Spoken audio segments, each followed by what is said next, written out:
Hello students, in this video we are going to discuss about chapter 11 Helen killer.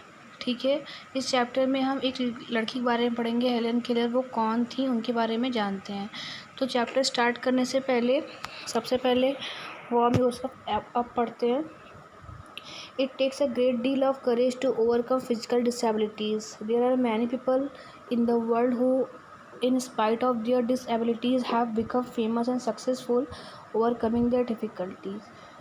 ठीक है, तो अपने साहस को दिखाते हुए अपने फ़िज़िकल डिसेबिलिटीज़ के साथ अपने साहस को दिखाते हुए अपने फ़िज़िकल डिसेबिलिटीज़ जो होती है, फ़िज़िकल मतलब होता है शारीरिक रूप से, और डिसेबिलिटीज़ मतलब होती है अयोग्यता, मतलब ऐसी चीज़ें जो शारीरिक रूप से आप में विकसित ना हुई हों। ठीक है, तो उसको छोड़ के उसको साहस दिखाते हुए उससे आगे बढ़ना। ठीक है, और there are many people in the world, इस दुनिया में बहुत से ऐसे लोग हैं जो मतलब इस तरह की अयोग्यता होने के बावजूद भी काफ़ी फेमस हुए हैं और सक्सेस हुए हैं अपने परेशानियों से। और मतलब कहने का यहाँ पे है कि बहुत से लोग इस दुनिया में ऐसे हैं जिनमें मतलब शारीरिक रूप से पूर्ण रूप से विकसित ना होते हुए भी काफ़ी चैलेंजेस को पार कर लिए हैं। ठीक है, उनमें से एक थी Helen Keller. She strived hard with all her efforts to come out of a disability. और उन्होंने काफ़ी लड़ाई लड़ी थी, काफ़ी स्ट्रगल किया था अपने डिसेबिलिटीज़ से उभर कर बाहर आने में। तो उनकी क्या डिसेबिलिटीज़ थी, इस स्टोरी के थ्रू हम पढ़ते हैं। ठीक है, Helen Keller was a little American girl. She was born in 1880 in the Alabama. When she was 19 months, जब वो 19 साल की थी। एक ये हेलन केलर है, वो लिटिल गर्ल थी, अमेरिकन मतलब अमेरिका की, और उनका जन्म हुआ था 1880 में। जब वो 19 मंथ की थी तो शी वॉज वेरी मतलब काफ़ी बीमार पड़ गई थी। ठीक है, और काफ़ी बीमार होने की वजह से उनके पेरेंट्स ने पाया कि वह ब्लाइंड हो गई, मतलब अंधी हो गई।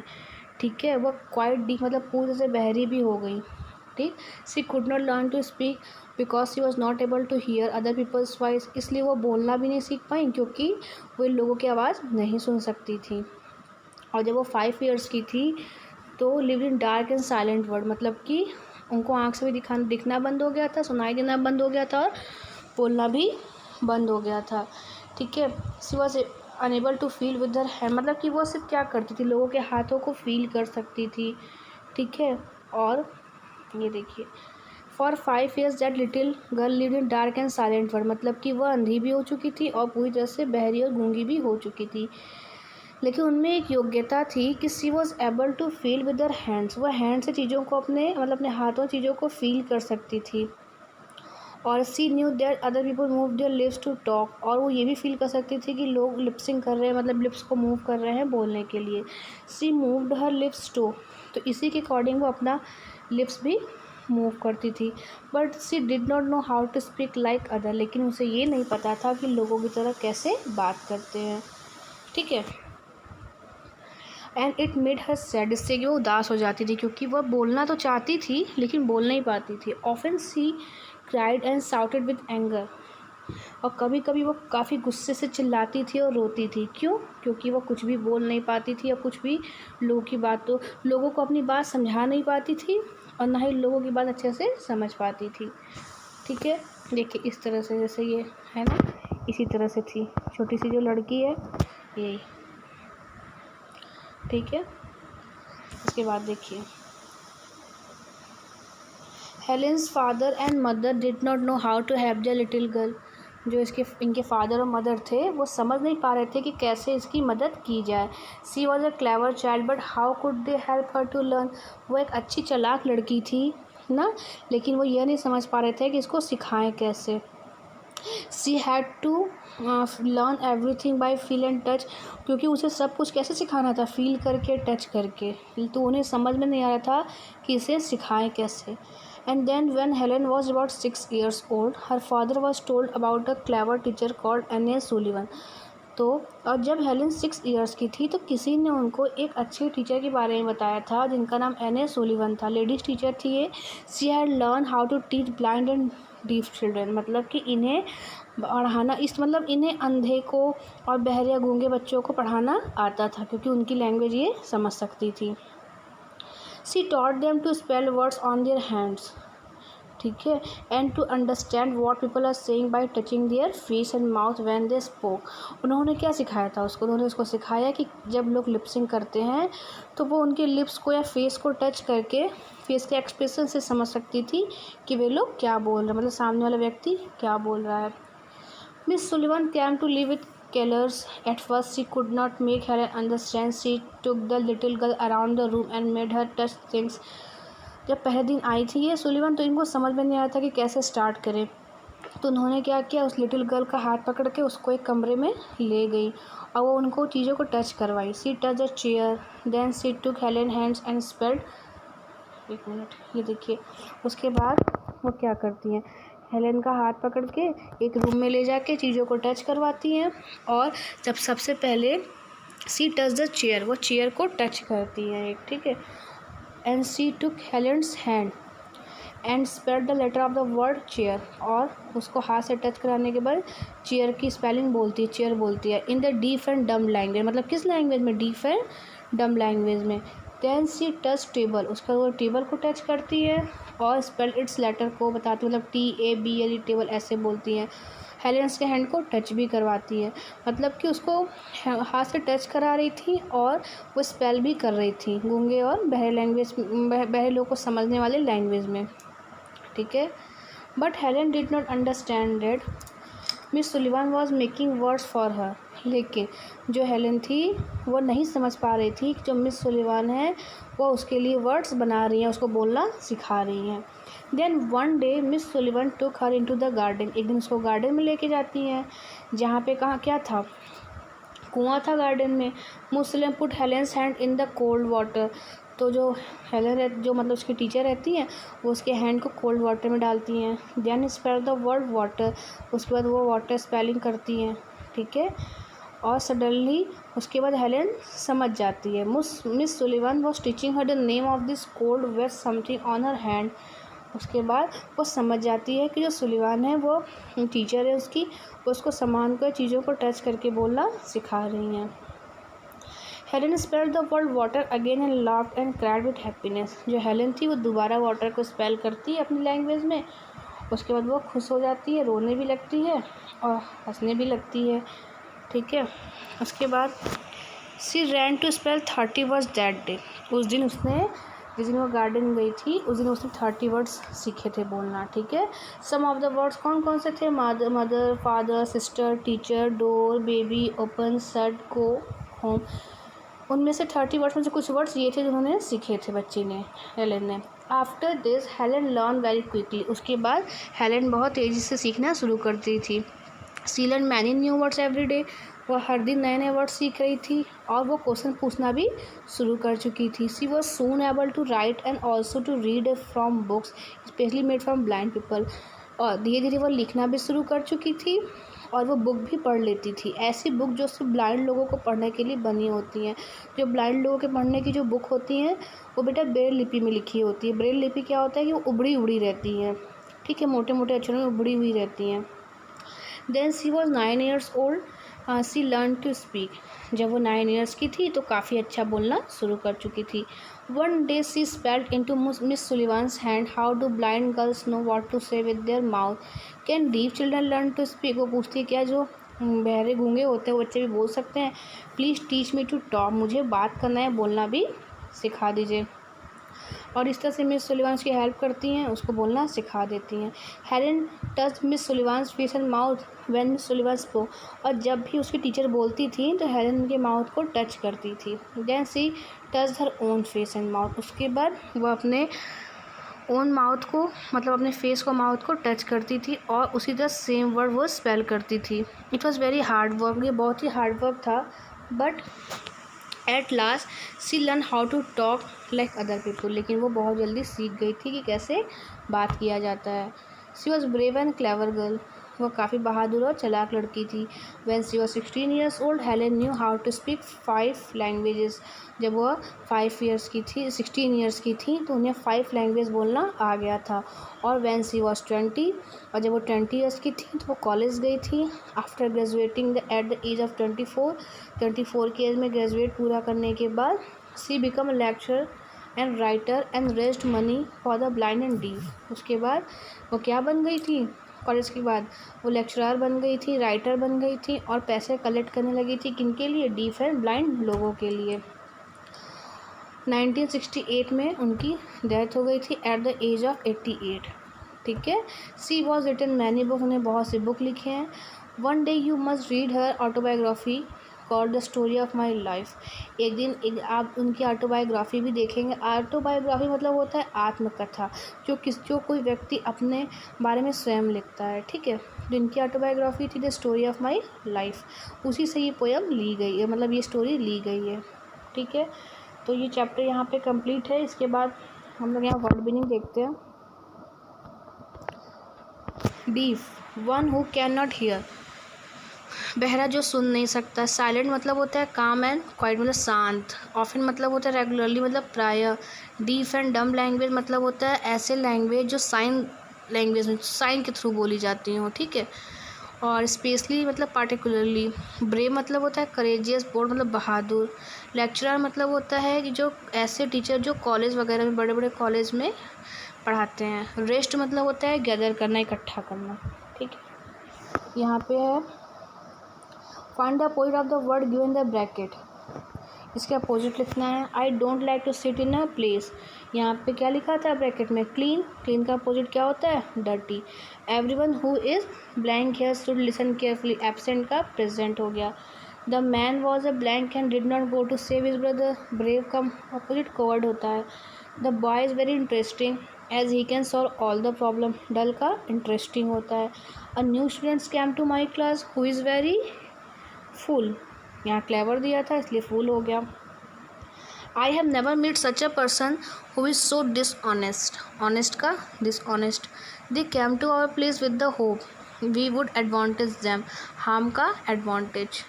People who do good find place in heaven after that, मतलब ऐसे लोग जो अच्छे कर्म करते हैं वो मरने के बाद स्वर्ग में जाते हैं या उन्हें स्वर्ग में जगह मिलता है। ट्रू फॉल्स है। Helen's father and mother knew how to have their little girl. क्या उनके फादर मदर को पता था? नहीं। Ann Sullivan was Helen's teacher who taught to speak, उसको पढ़ाती थी। True. There was a pond in the garden, garden में पॉन्ड था। And Miss Sullivan put Helen's hand in the cold water. हाँ। Helen's learn many new words every day, और वो हमेशा question पूछती थी। True. When she was 16 Helen knew how to speak 4 languages. नहीं, जब वो 16 ईयर्स की थी तो 5 लैंग्वेज उनको बोलना आता था, 4 नहीं। ठीक है। यहाँ पे है फिल द ब्लैंक्स, जो स्टोरी से ही कंप्लीट करना है लेसन के। Helen was a brave and clever girl. Helen touch Miss Sullivan's face mouth when से सुलिवान स्पोक, जब बोलती थी तो उनके माउथ को फेस को टच करती थी। वैन से वॉज 16 ईयर्स ओल्ड, वो 5 लैंग्वेज बोल सकती थी, है ना।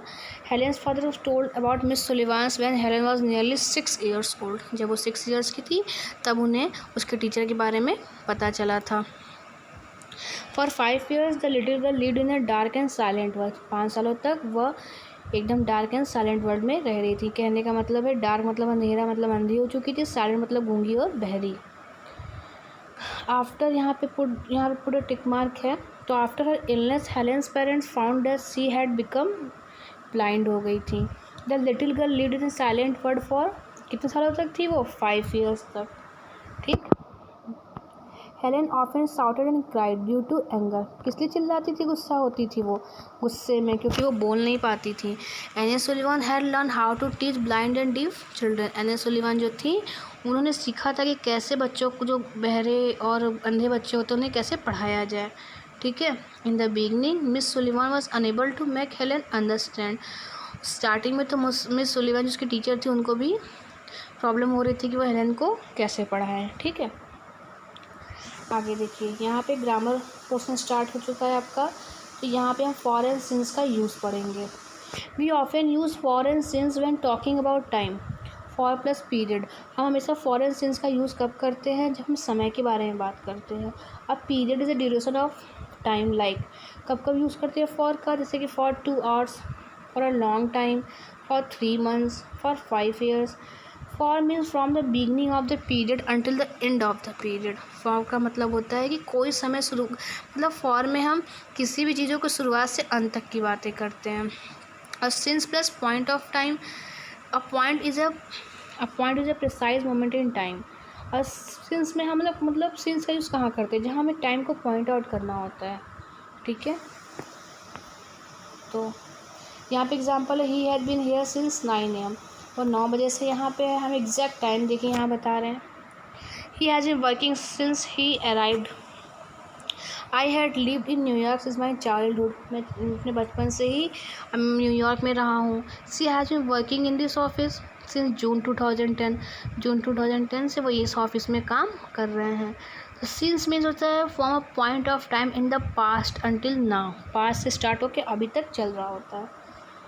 तो यहाँ पे फील करना है for and since. Sunil has been studying English for 2 months। We know each other for a long time. That lady has been waiting for the bus since noon, ठीक है। We have been living here since 2005। She was work there since he finished college. I have been calling you for half an hour, ठीक। Lisa and Jill have been at the library for a long time, काफ़ी समय से वो library में है। My teacher has been sick since last Monday, से मेरी teacher बीमार है। यहाँ पे क्या करना है, अंडरलाइन करना है करेक्ट वर्ड को। तो मैंने ऑलरेडी अंडरलाइन कर दिया है कि he is here for a long time. I know him for 6 years। He is playing since 1992। They are here for 6 weeks। I am working here since March 18। She is waiting for me for 10 minutes। The members are present for a long time. The sun is giving light to the earth for ages, ठीक है। बहुत लंबे समय से, बहुत समय से ही हमें जो सन है क्या है, लाइट दे रहा है, ठीक है। उसके बाद यहाँ एक स्टोरी दी हुई है। इस स्टोरी को पढ़ना है, समझना है, और उसके अकॉर्डिंग इसमें पैराग्राफ का इसका आंसर भी देना है, क्वेश्चन आंसर भी दिए हुए हैं, ठीक है। तो ये वही वोल्फ वाली स्टोरी है, भेड़ वाली। जो लड़का रहता है एक, आपने पहले भी सुना होगा कि उसको मजाक सूझता है और वो भेड़ को चराने के लिए जाता है, पेड़ पे बैठा होता है, ठीक है। तो वो उसको मजाक सूझती है, वो बार बार भेड़ भेड़ चिल्लाता है, और गांव वाले आ जाते हैं ना भेड़ को भगाने के लिए। तो बस यही स्टोरी में है, मैं लाइन बाय लाइन आपको समझा देती हूँ। A boy name John was once taking care of some sheep not for from a forest, ठीक है। Near by was a village and he was told to call for help if there was a danger. एक लड़का था John नाम का, जो कि ship को चराने के लिए जंगल के पास के ही जंगल में गया था, और गांव के लोगों ने उसको कहा था कि अगर कभी कोई खतरा दिखाई दे या कोई प्रॉब्लम हो तो आवाज़ देना। One day in order to have some fun, एक दिन उस बच्चे को मजाक सूझा। He cried out with all his might, मतलब उसने काफ़ी ज़ोर से, काफ़ी तेज़ चिल्लाया। The wolf is coming, the wolf is coming, मतलब भेड़ आ रहे हैं। द मैन कम रनिंग, और जो गांव के लोग थे वो ये सब सुनने के बाद काफ़ी तेज़ से दौड़ते हुए आए, और अपने एक्सेस को लेते हुए, क्लब्स मतलब औजार वगैरह को लेते हुए इस बच्चे को और अपने शिप को वॉल्फ से बचाने के लिए। एज दे सा nothing they went home and left John laughing in sleep. उसके बाद क्या हुआ, जब वहाँ पहुँचते हैं तो देखते हैं वहाँ कोई वॉल्फ नहीं रहता। तो वो क्या करते, सिर झुकाते वापस चले जाते हैं, और जो लड़का होता है जॉन, वो काफ़ी खुश हो जाता है कि उसने लोगों को मूर्ख बनाया।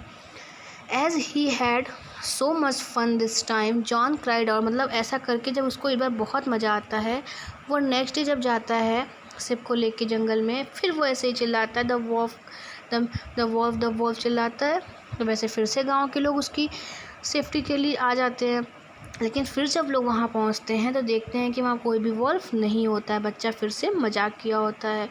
तो सो दे सुक देयर हेड का मतलब होता है निराश होकर अपना सर झुकाना, और वो वापस चले जाते हैं। ऑन द थर्ड डे क्या होता है, the wolf came in earnest, real में वॉल्फ आ जाता है। John cried in dismay, help help, जो जॉन है वो रोते हुए, परेशान होते हुए हेल्प हेल्प चिल्लाता है। द वॉल्फ, लेकिन but not a single man came to help him, लेकिन कोई भी व्यक्ति उसकी हेल्प करने नहीं आता है। उस दिन वॉल्फ क्या करता है, फ्लॉक मतलब जो उनके खेत वगैरह के मेड़ वगैरह होते हैं वो तोड़ देता है, काफ़ी शिप को मार देते हैं वॉल्फ जो रहता है ना। और उस दिन वो ही फेल्ट वेरी सॉरी, बच्चे को बहुत गिल्टी फील होता है कि उसने अपने दोस्तों को मजाक उड़ाया, ठीक है। और उन्हें मतलब इस तरह से मजाक उड़ाया था कि आज उसकी मदद करने के लिए वे लोग नहीं आ पाते हैं। उस दिन उसको एहसास हुआ कि people do not believe even the truth for someone who often lies. ऐसे व्यक्ति जो हमेशा झूठ बोलते हैं तो उन पे लोग तब भी विश्वास नहीं करते जब वह सच बोलते हैं। तो इस तरह से स्टोरी यहाँ पे कंप्लीट हो गई और यहाँ पे क्वेश्चन आंसर दिए हुए हैं। फर्स्ट है, why does the boy shout the wolf is coming. क्यों चिल्लाया था बच्चे ने? In order to have some fun. मज़ा लेने के लिए मस्ती सूझी थी उसको, इसलिए उसने ऐसा चिल्लाया था। ठीक है, सेकेंड, थर्ड, फोर्थ, ये देखिए। Why did no one help the boy when the wolf came. जब सच में वॉल्फ आया था तो किसी ने उसकी मदद क्यों नहीं की थी? No one help the boy when the wolf come because, क्योंकि they thought he was again having fun. क्योंकि गांव वालों उसके दोस्तों को लगा था कि वह फिर से मजाक कर रहा है। What do you think the boy learn by the end of the story. आप क्या सोचते हो कि उस लड़के ने स्टोरी के अंत में क्या सीखा?